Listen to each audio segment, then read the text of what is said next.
Welcome to Legal Keys, unlocking time, revenue, and results. The podcast that connects you with the people, technologies, and trending topics shaping the modern legal landscape. From cutting-edge AI innovations to high-growth marketing strategies and everything in between.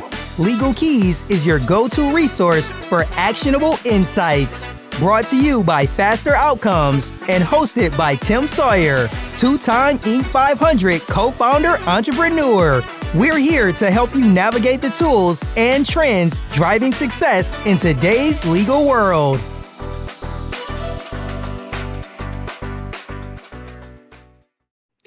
Welcome to Legal Keys, sponsored by Faster Outcomes, the ultimate AI-powered legal intelligence platform for law firms and lawyers of all shapes and sizes. If you're listening for the first time today, thank you. Truly appreciate it. And you picked a great episode to become a listener. I know that. For those of you who follow the podcast, we appreciate your ongoing support. Today's guest, you guys are going to love this, and I'm a little bit out of my element today, almost maybe even intimidated at some levels by my guest today, which is super exciting for me. He is someone who wears many hats and wears them well. He's an attorney, author, thought leader, nonprofit executive, podcast host, and a trusted voice in the evolving world of entertainment, sports, and media law. Jeremy Evans is the founder and managing attorney at California Sports Lawyer. Love to talk about that.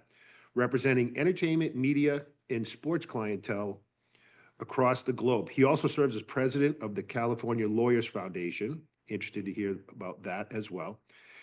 Chair of the CLA Task Force on Artificial Intelligence and host of the California Sports Lawyer podcast. 17-time Super Lawyer honoree. Jeremy is a leader in shaping the conversation around NIL. I want to talk about that because that's my sons would be super interested at 29 and 23 years old. So all they talk about is NIL and college sports. The business of sports and the future of legal technology. Jeremy, I really appreciate you taking time today. Thanks, man. No, it's my pleasure and honored to be with you. Thanks for having me on.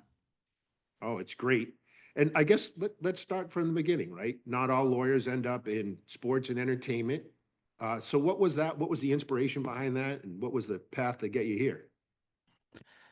So again, it's a pleasure to be with you, and again, honored to be on with you. So my sort of journey was one that I grew up in a large family, youngest of 9 kids, and I've got 50 nephews and nieces now. So it's a really big family. But at the time, my brothers and sisters all got married very young, 17, 18, 19 years old. And had kids immediately. And that's something that probably would have happened to me as well had I met the right woman for me. But that did not happen. And I think I also had additional dreams and aspirations, and I was able to learn a lot from my brothers and sisters and from my parents. My dad is a salesman, and my mom was a registered nurse. They're both retired now. And so I was the only one to go to college, and first to go to college, and go to graduate school. And I've had a sister. My oldest sister now is so awesome. She's now graduated with her bachelor's degree, and she's doing some teaching, which is great. But I really didn't have mentors in the way that I had parents or anything like, or family members that I could say, oh, this person was a lawyer or what have you. And I had great examples from them in life and morals and ethics, but in terms of being a lawyer, I sort of had to look to television and immediately began to watch Law and Order episodes and fell in love with that and figured, hey, I should be a DA. I always enjoyed detective work and thought I wanted to be a detective. Played around with the idea of, getting into, CIA or the FBI, but ultimately ended up going to school, kind of found a pathway, had a lot of blessings along the way and a lot of hard work, and ultimately got into law school. and I had, a vision of being in politics and taking the DA route. And the politics route is definitely still going to happen in the future, but I think for now, the DA piece is definitely long gone. And Yeah. the reason for that is, ultimately what ended up happening was I ended up interning for the public defender, had a clerkship with the Superior Court, a graduate law clerkship, ended up working for a couple civil litigation firms, for a couple criminal defense lawyers, Yeah. worked for a large, very large law firm, Quinn Emanuel. And all those experiences really led me to believe that even much as I thought I wanted to be a litigator, I was much more of a peacemaker and a deal maker. And Got and it. I wanted to do contracts and deal making and bringing people together. And once I figured that out, I was like, well, being a lawyer can be tough. And I Yeah. might as well practice what I want to practice. I've been working for people for years, and I really didn't want to be in the corporate environment. And of course, a lot of the corporate culture has changed these days with Yeah. COVID and everything else, and corporations trying to be more cool, if you will. But ultimately, ended up having an experience where I competed in this international baseball arbitration competition Yeah. and at Tulane Law School down in New Orleans. And it really kind of just opened my mind to this fact that I could get into doing what I loved and make money at it. And so I sort of just kind of put pen to paper, and I had a lot of people encouraging me to open my own practice. And I just thought, well, if I'm gonna open my own practice, I might as well practice what I like. I enjoyed Yeah. doing plays as a kid, acted in a few plays, enjoyed watching film and entertainment, television and film, and enjoyed any sort of film class I could get my hands on in college. And then, of course, enjoyed the relationship business. And of course, loved playing sports and played baseball as a kid and Yeah. was very good at analytics and other things. And so I just kind of put all those things together and in a very naive way, launched my own law practice. And that's sort of how That's California sports lawyer, right? So that's you it. went from, if I'm tracking you, it's funny. You're it's uncommon or unique the path that you took, but the story is similar, right? So when lawyers get started, they're trying to figure out how the world works, so they end up at a few different firms, and um, they get exposed to what they like, what they don't like. But not everybody has the courage, right, to go out and start their own law firm. Many want to, right? And I always encourage people, don't die with a song left inside you, go do it. Um, you founded California Sports Lawyer in a very competitive space, right? And it's funny, I've got a former business partner. He's a great entrepreneur, but he is going to go out swinging, trying to break into the music business as a musician himself. He's going to give up all his time and treasure trying to do that. So it's not easy, right? Getting into the space that you're in. So talk about like with the stumbling blocks out of the gate. How did you figure out your niche and start to build a following? Because that's not easy to do. No, I appreciate you asking that, and I think it's a very important question because I think part of it is being very resilient and being very disciplined, but also being very open to change. And in many ways, learning to embrace the uncertainty and enjoying that uncertainty. And that's not a place that a lot of people like to be. And so, what I sort of often say is that, um, everyone should strive to be an entrepreneur, but not everybody should be an entrepreneur. And so, I think that through a lot of trial and error, one of the greatest pieces of advice that I got early on was to put down the list of 5 people that I looked up to in the legal space. Didn't have to be in my practice area, and as it turns out, none of them are in my practice area. But I was able to sit down and have conversations with these 5 different lawyers, and then from there ask them for 5 more names, or if I just had different names, I would go meet with them. So through text message or email, coffee, lunch, dinner, even group dinners, I would get together with folks and ask questions. And I gained a lot of wisdom through that and saved a lot of Yeah, headache and heartache. The other thing I did not realize I was doing at the time was I was also marketing myself, because right. inevitably the next question is, well, what are you doing? What are you building? And And I think the other thing that helped me was that early on in my legal sort of classes, I remember attending a sports entertainment event, one of these sort of sports law society or entertainment law society events, and there was about 400 people in the room at this event. And when asked the question, "Who wants to be the next Jerry Maguire?" everybody in the class raised their hand, including me. By the time I graduated with about the same amount of people, 300, 400 people, I think it was about 396 if I recall correctly. But ultimately, out of that class, I was the only person pursuing a career in sports and entertainment, specifically in sports and specifically as a sole practitioner. There was nobody else Right. that was landing a job with a firm doing sports entertainment. Right. There was a couple people that were dear friends of mine that went into the studio side. So either it was very naive and very dumb or very innovative, maybe a little bit of both. And so that's kind of how it played out. And Yeah. I think ultimately it was just about, I also learned very early on, and I'll share this with the audience, that it's very important to sort of focus on geography, branding, and community. You got to be where the action's Geography, happening. branding, community. Yep. Yeah, yep. You've got to be where the action's happening. You have to create, maintain a brand, which means creating content. As Yep. Jonathan Perelman would say, who is a former executive at another agency, but now is currently at CAA. Content is king, but distribution is queen, and she wears the pants. And Yeah. you really have to True. be, yeah, and then the last piece is community, which I think a lot of people miss out on. You have to join organizations and get involved in leadership and make an impact. Not only is it good for the community, but it's also great for relationships. And I think through those things and a lot of blessings, a lot of prayer, I was able to get through it. And I'm no major success. I mean, I pay the bills, but um, I'm happy and I'm Right. content. And I think that that's important. I You don't hear that a lot when you talk to lawyers. Yeah. There's a bunch of Yeah. words I can think of that lawyers use to Yeah. describe themselves. Those would be more elusive than others.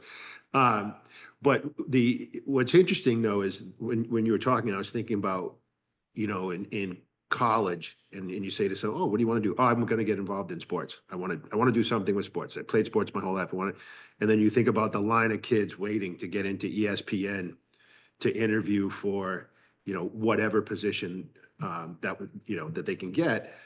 But there's such a tiny. It's kind of like football, right? It's like playing football. The kids in high school, everybody wants to be in the NFL, and then that gets whittled down a little bit more, and then post college gets whittled down a lot more, and then just a tiny fraction of the people have the fortitude. That's what I hear is fortitude, right? It's real fortitude, and like you said, it's either you didn't know what you didn't know, and so that didn't stop you, or you ignored the percentages and you went and did it, and then you found a niche for yourself. So I think that's really cool, and it's a great lesson for lawyers coming out, right? Is that you've got to find a lane you love, and that'll probably help you with the aspirational stuff to get there, versus taking that first job and you're like, ah, see how it goes, right? So you've got some purpose behind you as well. And I love the idea that you mentioned getting involved in the community, right? Being a leader. And I've noticed that not only will you either participate in organizations, you'll start them.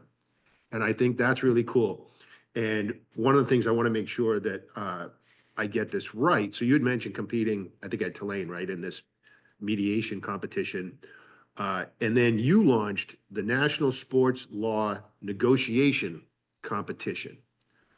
Talk a little bit about that. What's the inspiration for that, and how is that impacting the next generation of lawyers?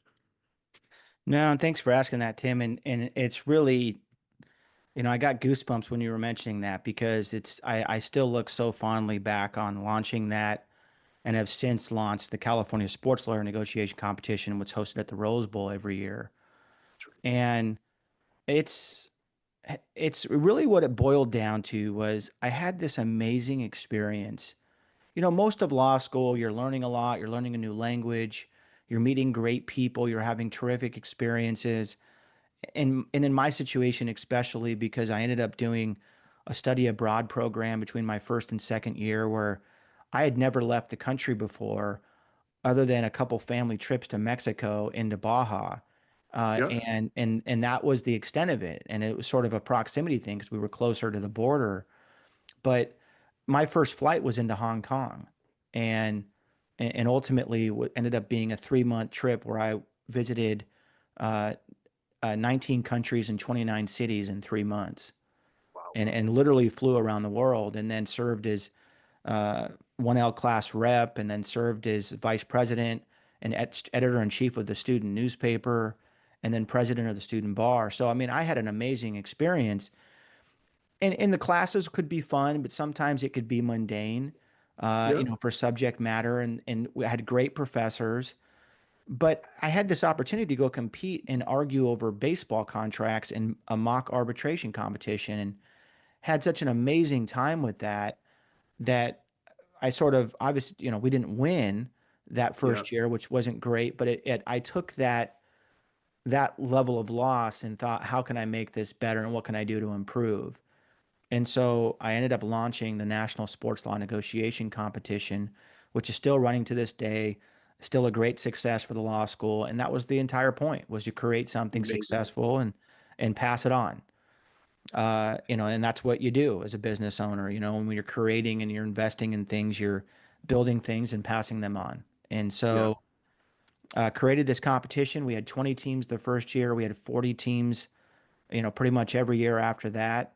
And we would Nice. have these mock negotiations where these students would get real life negotiation experience with judges, lawyers and that sort of thing that would come in and grade their experience. They would get awards and be able to network. And we would take them to a Padres game because I went to law school in San Diego.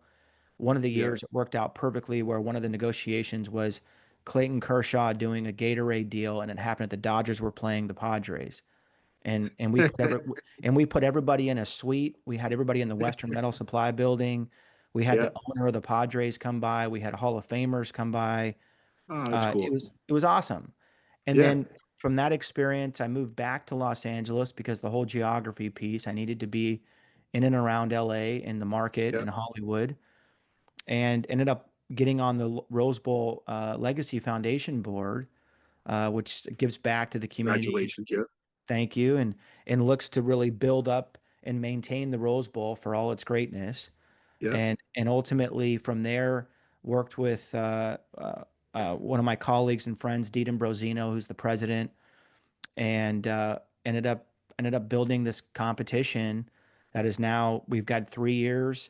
We had 24 teams this last year, and it's just been a fantastic way to Wow. raise money. And in that one, we do some very innovative things, and then Yeah. Now, are those students, Jeremy? Law they're school all law students, right? students. All law school. Yeah, got it. Okay. And some of the cool things I'll just mention really quickly about it is it's the first competition of its kind to do entertainment, media, and sports topics. Wow. Uh, we specifically recruit judges who are in the entertainment, media, sports business. And I say judges in the sense that they're just judging, not necessarily Yeah. judges, Yeah. that way. The first to offer MCLE credit, which we negotiated Wow. through, which actually I secured when I was president of the California Lawyers Association, and then it ended up later being able to use that to benefit the community. And then we had electronic scoring. It used to be you have to write down the Yeah. judges write down your scores, and now it's electronic. We actually gave the students a brick in the courtyard of the Rose Bowl where they were to put their name on it if, Wow. if they if they were one of the four finalist teams. Yeah. So this We've thing's given taken off. Oh yeah, we've given them a tour. We have keynote speakers. Fantastic opportunity, and just proud to give back and proud to do it. And by the way, it's a great marketing thing. Yeah, I can see how it checks a lot of boxes, but that's really cool. And just the idea of the fact that it's law school students who are at a time in life where, there are a lot going on, not the least of which is they're trying to get through law school. And to provide something that's a creative outlet that they can compete and it probably feels more realistic than the other stuff they're doing in the classroom, I think is just freaking awesome. And I'm sitting here and I mean, I was actually inspired as I'm listening and thinking about ways that I could do something similar to improve the reach and the appeal of the podcast to incorporate some competitions in that, right? We've certainly got no shortage of law school students in New England, and include them and the professors. I think that's a really neat thing. Thank So you. congratulations on your success with that. You're definitely an influential guy, which I got to ask the question because our listeners love to talk about AI a little bit, right? That you're also in leadership of the CLA Task Force on AI. What is CLA and what is the task force trying to accomplish? No, thanks. So, yeah, the California Lawyers Association, which is one of the largest bar associations in the country, voluntary bar associations in the country, and I was president of it from 2021, 2023. I'm currently the president of the nonprofit arm, which is the Yeah, California Lawyers Foundation. And the CLA is really there as a volunteer arm to advocate for lawyers, to put on education, provide networking opportunities, and it's just a terrific place for lawyers to meet and engage with each other. And so I had noticed that, you know, obviously AI has always been, and technology is always, it's always been an interest of mine. And this, my father was interested in technology, my grandfather, they always seem to be at the cutting edge of the newest computer or just trying to keep up. And that always encouraged me because I was like, wow, even though you get to be educated in a space, you constantly need to be relearning things and adapting. You know, yeah, when I was in junior high, it wasn't that long ago. Uh, in terms of time, um, it wasn't like, we didn't have cell phones. Really cell phones weren't really used until, yeah, you kind of got out of high school and into college, and computers weren't really used. You were still handwriting things yeah, and learning cursive. And so I just thought, we have to have a task force on this to research AI and how it can affect the practice of law and how lawyers should be utilizing AI. So we formed this task force. My vice chair was the former CTO of NASA and JPL, who was a non-lawyer, but a guy named Dr. Chris Mattman.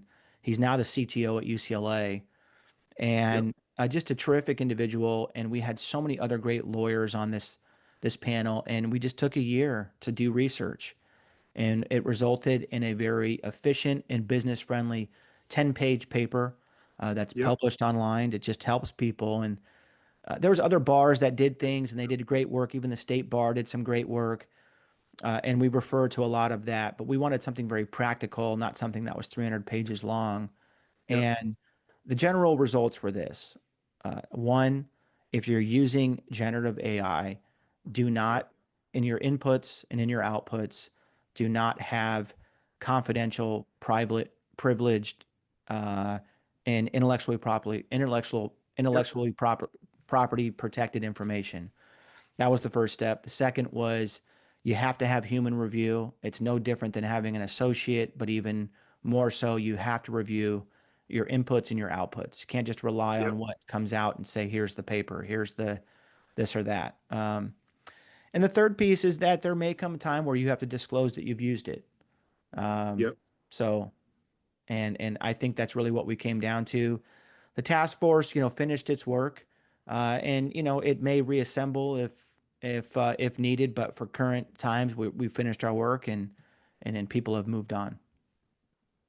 that is great work, and I think those are on point, right? We never advocate without getting into my business. We never advocate for no human in the middle, right? Right. This got to be trust and verify for sure, and certainly, and I think there's a lack of understanding around using open AI sources.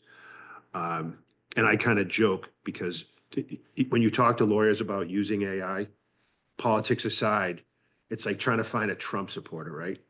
No one's ever going to admit vote for Donald Trump. I'm not going to vote for Trump. It's just like if it's asking a lawyer to use AI, and then they turn around and the guys. So they're all doing something with it. It's just at different levels, and it's an interesting time. And I love the fact that and California's ahead on a lot of things, right? They tend to be more progressive because we do a lot of work at the the association level, bar association level in places, really interesting places. Um, and there's no published code of ethics, there's no guidance, there's no, I think there's still, people are a little concerned about, you know, what to say, how to say it, where to say it.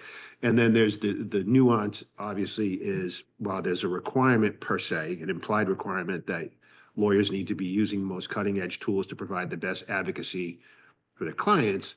The flip side of that is, and don't do this, this, this, this, this. So it's an interesting time for the, this inflection point of AI and the law. And I think it's great that you're doing the hard work to provide that that advocacy. So, and I think that's good advice that you gave. But I can't, before we end, I have to absolutely ask you about what the hell's going on with NIL. And there was this, I was doing some reading. The College Sports Commission, the evolution of the College Sports Commission, I guess, is now a thing. And so in 2 minutes, where are we at with NIL? And is this going to be great for the world? Not so great for the world? What's your humble opinion? What's your take? Right. Well, I think, it's interesting. I was going to joke at first when you mentioned the thing about Trump, and I was like, well, there was 77 million people who voted for it. So maybe, so there's definitely support out there, but, I love it. That's yeah, asking yeah, them to admit it's a little tricky. yeah. There's definitely some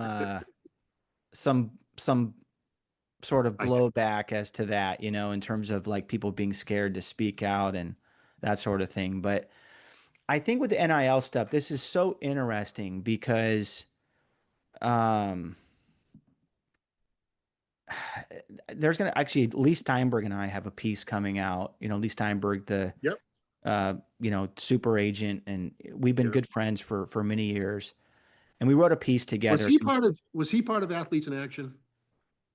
I'm not sure about that, Got it. Okay. but we wrote a piece together that's going to be coming out in Los Angeles Lawyer about the need for change in college athletics, and we take a different approach than I think most people might expect. I think there's been a lot of, and in this sort of next segment, I'm talking for myself, but Yeah. there's been a lot of push towards let's pay these athletes, let's pay these athletes. And I think that's a mistake from the standpoint that this needs to be more organized. The Wild West, the having schools pay the athletes directly. I would argue these are all mistakes. Yeah. The fact is that these athletes were mostly looking for coverage in terms of scholarships, housing, transportation, and that's what the Alston case was all about. That there was a collusion amongst the universities to limit the amount of money that was coming in, and that was right for the Supreme Court to do that, and it was a 9-0 decision. Yeah.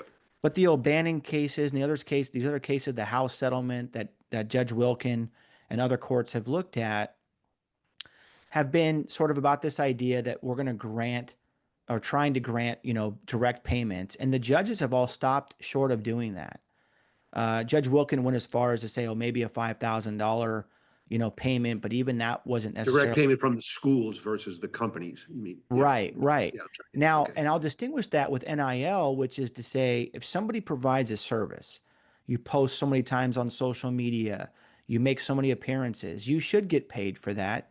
And the athletes never should have been restricted from that because that's private capitalism. You should be able to Right. do that.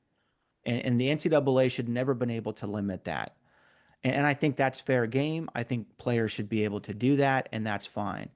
I think this idea that universities are getting into managing money and paying athletes, you open up so many different questions with Yeah. this House settlement as to unionization, employee classification, Title IX issues.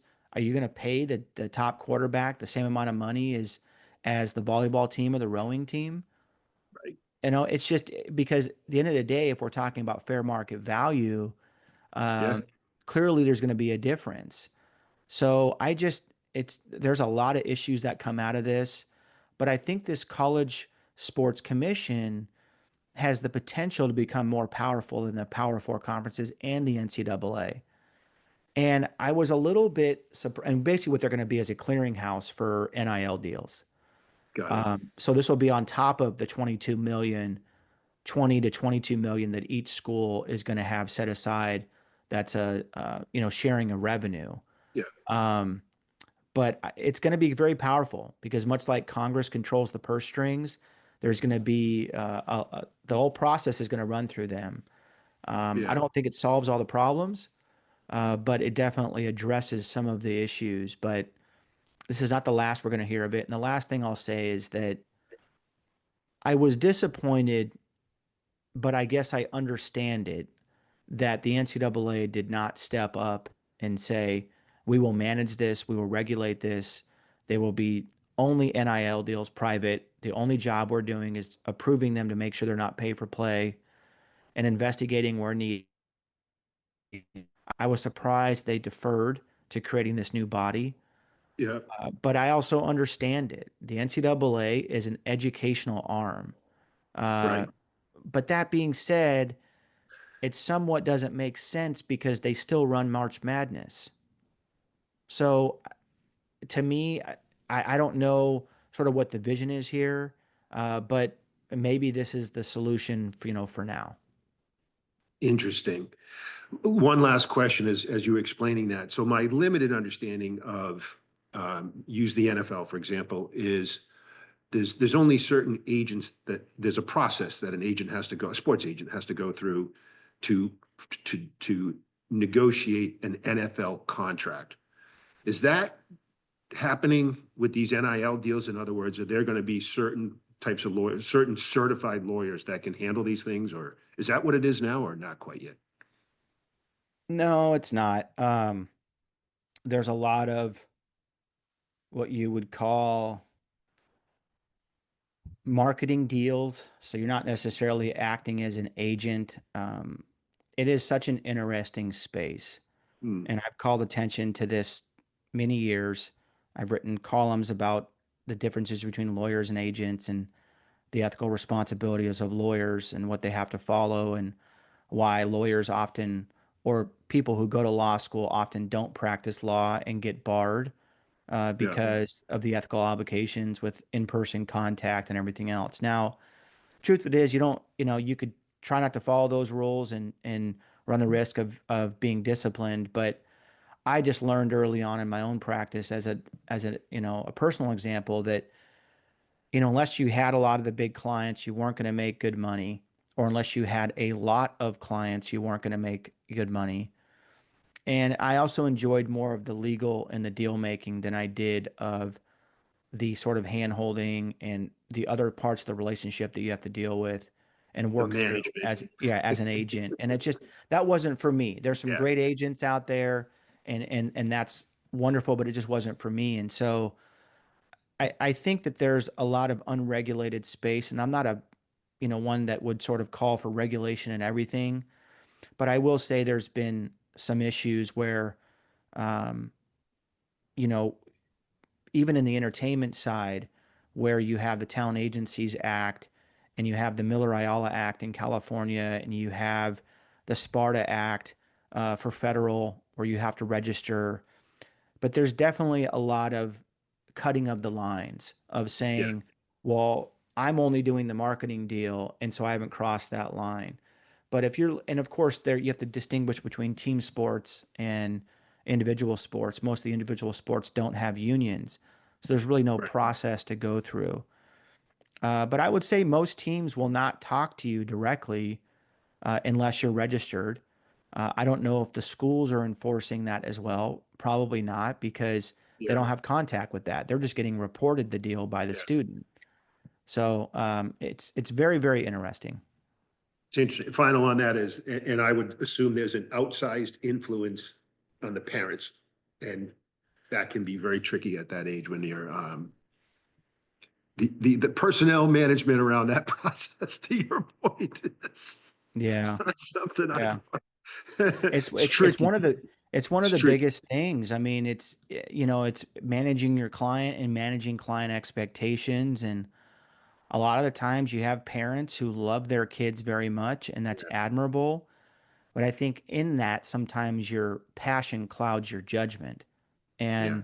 and you think that maybe even though your kid is God's gift to the world, they may not be the best baseball player, Right. and or football player. And so Right. I think it's understanding that. And what I often tell parents is this: we live in a day and an age where people are accessible, and you can see things online, you can follow people on social media, you can post a video. There's scouts everywhere. I know that for a fact. There's these teams specifically go out and look for scouts in unknown places Right. and clearly find them. And the better teams are good at that.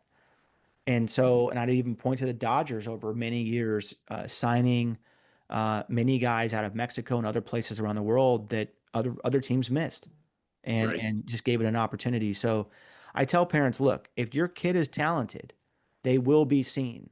It's Right. not going to be through efforts by you to contact teams. Now, you may in 1 in 100, 1 in 100,000, 1 in 1 million, maybe Yeah. more, come across a situation where your kid is unknown and you have a relationship and you get a tryout. I've definitely seen that.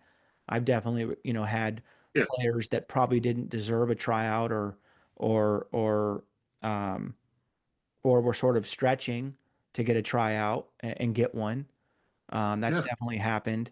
But that's through relationships. But again, to your point, it is something that can be difficult to manage, but it's also part of that relationship. And I think if you can gain the trust of the parents and have a good rapport, mutual trust, I Yeah. think things can go a far way. I feel like the end of that conversation is that sports are at a place where those are pretty efficient marketplaces when it comes to, Yes. you know what Yes. I'm saying? And then Yes. lastly, first of all, I really appreciate you taking the time. I know that's a little far afield from the main goal of the podcast, but it's really about what people want to hear. And I know that's a super popular topic, and your insights are certainly appreciated there. And then finally, we always love to ask, what advice do you have for young lawyers or law students who might want to follow in your footsteps, who want to do what you do and do it at the highest level to make an impact in sports and entertainment? What advice do you have for them? Yeah, good question. Thanks, Tim. I would say, you have to be disciplined, um, stay consistent, and be the last person standing. Think oftentimes people quit, they give up, they move on to other things, and that's no knock on them. Yeah. But I hear, unfortunately, more often than not, "Wow, you're doing what I wanted to do," and that's from lawyers who've been practicing for 40 years to high Yeah. school students. And I think just stick with it. And you hear this from all the people we look up to in sports about just sticking with it. Don't give up. Keep pursuing it. Keep your foot on the gas pedal. All that. And so that would be my advice to people. Just if you really want to do something, number one, get experience to find out whether you actually like it or not, or whether you like something else. Yep. And then two, once you figure out what it is that you like, just continue to strive for it. I think that's really sound advice. Probably a great place to wind down. This has been great. Really enjoy. This is a fantastic conversation, and it'll be super interesting for our listeners. I really appreciate you being transparent and vulnerable and honest. All the things that you look for in great podcast content. I think that's really cool, and it kind of gives us a vision as to where the profession is headed with AI. The fact that you've done due diligence around that's a huge service. So I really want to appreciate it. I want to thank everyone who joined us today. We ask that they not forget to subscribe, leave a review, and check out fasteroutcomes.com. Faster Outcomes is the ultimate AI-powered legal intelligence platform for law firms and lawyers of all shapes and sizes. So until next time, we want to thank everybody for tuning in. And lastly, once again, thank you for taking the time today, Jeremy. Appreciate it. Anytime. Thanks, Tim. Honored to be with you.